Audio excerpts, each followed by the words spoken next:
Venezuela está sometida a un estrangulamiento político y económico, y además se encuentra en una crisis de nivel global que estalló el pasado 23 de enero del 2019, después de que el opositor Juan Guaidó, presidente de la Asamblea Nacional, se autoproclamara mandatario interino del país. Entrevistamos al embajador de Venezuela en Canadá, Orlando Viera Blanco, quien fue designado por el presidente interino Juan Guaidó, y aquí está lo que nos dijo. Les saludo con el gusto de siempre, su amigo y servidor Héctor Chaparro. Venezuela está atravesando actualmente por una crisis política, social, y hay alguna problemática dentro de aquella nación. Es el tema que nos ocupa el día de hoy, pero para hablar acerca de esto, se encuentra con nosotros el embajador Orlando Viera Blanco, quien nos acompaña, a quien le doy la bienvenida. Embajador, gracias por estar en Canadá Latin Channel. Bienvenido. Un placer y gracias a ti por la invitación. Embajador, quisiera empezar con la pregunta obligada.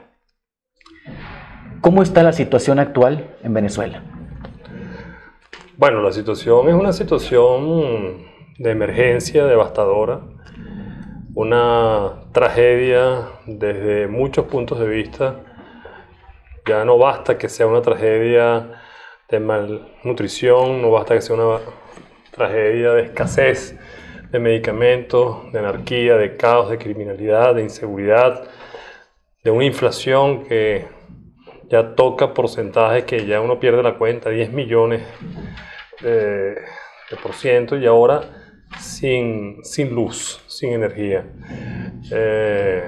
Un país que se caracterizó por tener el sistema hidroeléctrico más importante de Latinoamérica, a la par del sistema hidroeléctrico de Noruega y Canadá, y que hoy, 20 años más tarde, después de una era de latrocinios, de extrema negligencia, indolencia y corrupción, tiene un país que no es capaz mínimamente de abastecer de energía un hospital para evitar llevar a un país a estar entre la vida y la muerte. El suceso del apagón, que entiendo todavía no se restablece la energía en Venezuela, ¿a quién se debe según su perspectiva? Bueno, según la mía, según la realidad, según la historia de los hechos, es una larga secuencia de irresponsabilidades acumuladas durante todos estos años que no se dedicaron a mantener, repito, los sistemas hidroeléctricos que tenemos en Venezuela, en lo que llamamos nosotros el sistema Guri, de Caroní arriba y Caroní alto y Caroní bajo, más otros proyectos que se tenían que llevar a cabo para hacer reforzamiento. Los problemas trataron de resolverse a través de plantas termoeléctricas al estilo cubano, que es una plantica por cada pueblecito, en un país que antes de la llegada de Chávez era un país desruralizado, con una potencia de envíos de megavatios capaz de abastecer no solamente a Venezuela, sino a otros países de Latinoamérica, y que hoy tenemos a un país absolutamente colapsado en términos, por cierto, repito, no solamente de energía, sino de todo lo que hemos hablado. No hay comida, no hay medicinas, una situación muy sufrida y muy grave y muy delicada de cara a la riqueza de nuestro país. Embajador, ¿Venezuela es una dictadura? Es mucho peor que una dictadura. Hay dictaduras que han sido eficientes en términos de manejo económico y, si me apura, aunque autoritaria, en términos de mantener un orden. La dictadura de Pérez Jiménez en nuestros tiempos, aunque absolutamente censurable en cuanto a libertades ciudadanas, fue una dictadura que generó una estructuración y un proceso, digamos, de urbanización y de incluso migratorio positivo del país. Esto quisiera uno, diría Juan Donoso Cortés en los tiempos de la España que salía de las monarquías. Es mucho más que una dictadura. Esto es un Estado fallido, esto es un Estado, vamos a llamarlo, una ausencia del Estado, es un Estado criminal que además comporta una tremenda y una desmedida irresponsabilidad. ¿Por qué se le llama régimen al actual gobierno del presidente Maduro? Bueno, porque un régimen es todo aquello que no atiende los valores democráticos y valores, peor aún, los valores mínimamente republicanos. Nosotros tenemos hoy en día una ausencia completa del Estado, tenemos un Estado desmantelado, donde no hay separación de poderes, donde no hay respeto a los derechos ciudadanos, donde no hay justicia, donde no hay rendición de cuenta de un solo dólar que se han despilfarrado en el país, donde no hay garantía de la vida misma, donde no hay política criminal, donde no existe la más mínima consideración por la dignidad de la condición ciudadana. Un país que entonces ha desmantelado toda condición de Estado, condición republicana y condición democrática, no es otra cosa que un régimen que, repito, a mucho más de encuadrarse en una dictadura. ¿Es Maduro un presidente legítimo? No, Maduro no solamente dejó de ser legítimo ahora mismo, el 10 de enero, cuando llegó el cumplimiento de su término y pretendió reelegirse de manera artificiosa y fraudulenta con una asamblea constituyente írrita e ilegal en 2018. Maduro es ilegítimo desde el mismo momento que Chávez lo impuso en un orden de suceder inconstitucional hace ya más de 6 años. Maduro es ilegítimo desde el mismo momento que, hay que decirlo, no ganó una elección limpia, transparente y justa en el 2014. Y Maduro no es legítimo en el mismo momento que su desempeño ha sido lo que decíamos antes, dirigido a desmantelar un país.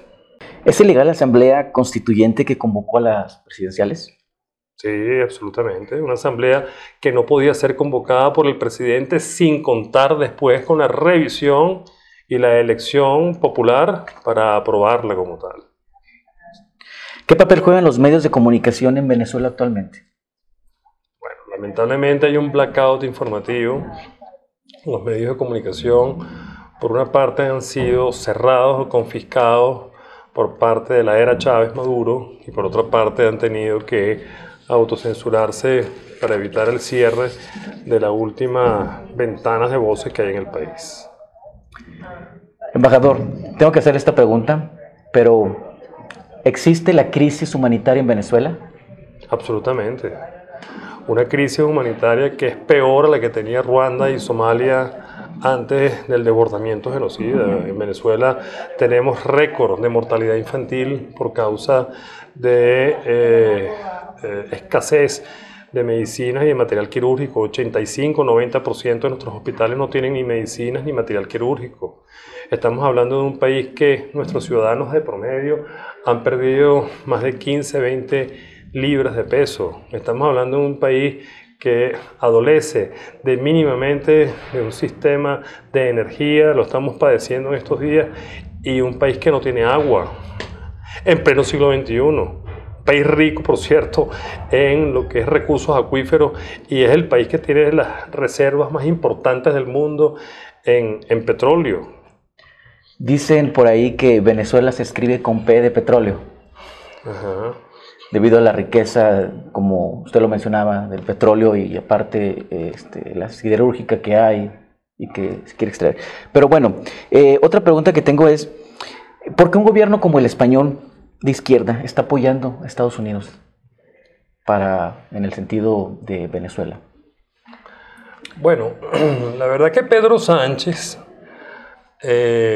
no puede tapar el sol con un dedo y ha dado un giro, llamémosla sensato, en reconocer lo que no puede ocultar, que es que en Venezuela no hay un gobierno legítimo y que es que Juan Guaidó Márquez es realmente un presidente que ha llegado a la presidencia por un orden de suceder constitucional y legal impoluto.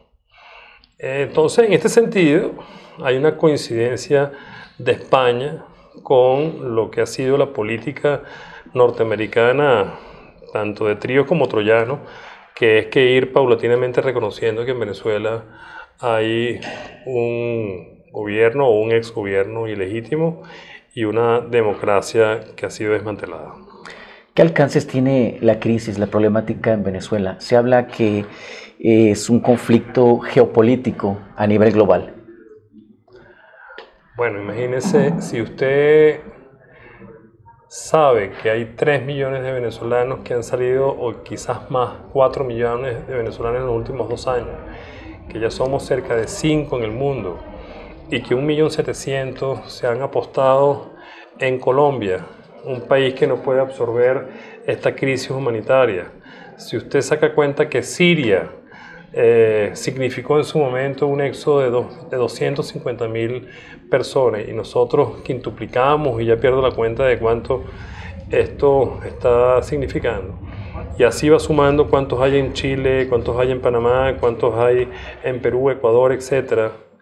Entonces esto es una tragedia que no solamente es una tragedia de Venezuela, es una tragedia geopolítica que impacta a toda la subregión, sin duda alguna.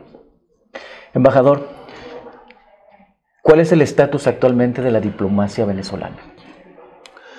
Bueno, es una pregunta interesante porque Juan Guaidó Márquez, de manera acertada, comenzó la designación de embajadores en todo el mundo. Tenemos más de 50 países que han reconocido su investidura y tenemos más de 30 embajadores acreditados y reconocidos en todo el eurocentrismo.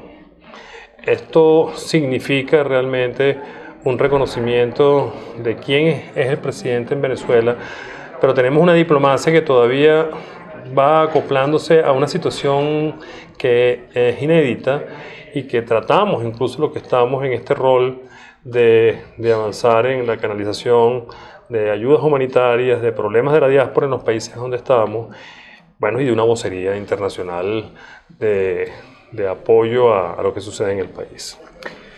Embajador, si algún extranjero, llámese canadiense, español, de cualquier otro país dentro de Venezuela, tuviera un problema, el gobierno de este extranjero, ¿hacia quién debería dirigirse?